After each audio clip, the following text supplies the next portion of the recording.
Thank you, Madam President. The responsibility to confirm a chief judge to the New York State Court of Appeals is an important one that I know I take very seriously as a member of this body and also as a member of the Judiciary Committee. And though I greatly appreciate the historic nature of Hector LaSalle's nomination to be the next chief judge, for reasons I will explain, I cannot and will not vote to support his confirmation. From the outset of this process, I committed myself, as I know many of my colleagues did, especially on the Judiciary Committee, to a rigorous and thorough review of Justice LaSalle's nomination, including reading hundreds of pages of his prior decisions and other cases, articles, commentary from lawyers, legal experts, and court observers. I had the chance to interview the judge personally and ask him questions that I had about his jurisprudence, his views of the law. I raised concerns with him about some of the cases that he had ruled in, and I discussed issues that I saw within the judiciary as a whole that would fall under his purview as the chief judge. And of course, as a member of the Judiciary Committee, we all participated in a more than 5-hour hearing on the nominee, where we asked questions, probed areas of inquiry, perhaps one of the most thorough and comprehensive hearings we've had here on a nomination in years. And after taking all of that information and hearing all of those answers, I simply conclude that Justice LaSalle is not the appropriate person to be the next chief judge of the Court of Appeals. There are simply too many cases and too many issues of great concern that we have to confront and deal with in our judiciary. I'm glad Senator Palumbo brought up the analogy of balls and strikes. An umpire calls balls and strikes. A judge, we say, is an umpire. They call balls and strikes, and that's their job. But as many heartbroken baseball fans will know, it's not just about whether you can call a ball and a strike. It's about how you view the strike zone.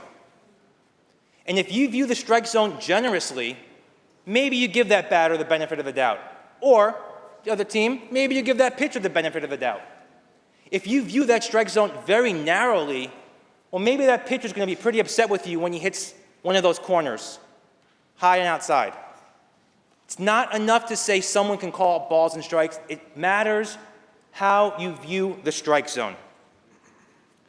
And in case after case, I found significant concerns with how Justice LaSalle views the strike zone. And it's not just on the merits of individual areas of law, it's on how he views the law itself as a tool in our society.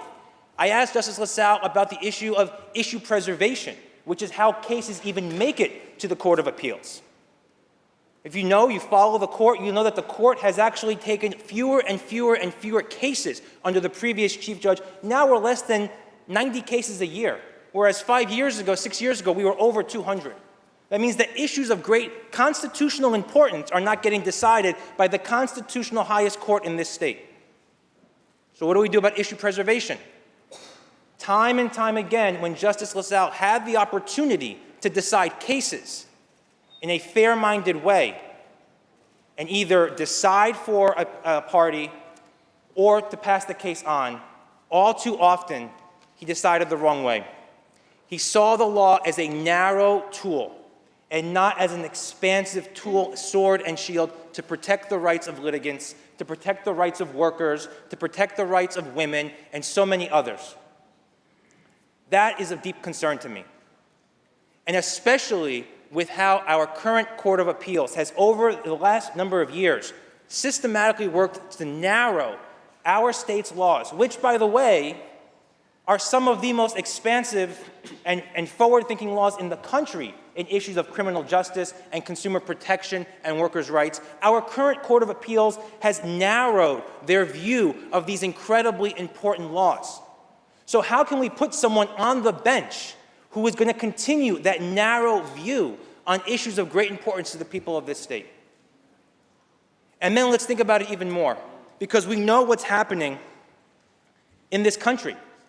We know that at the federal level, our Supreme Court, it's a complete mess.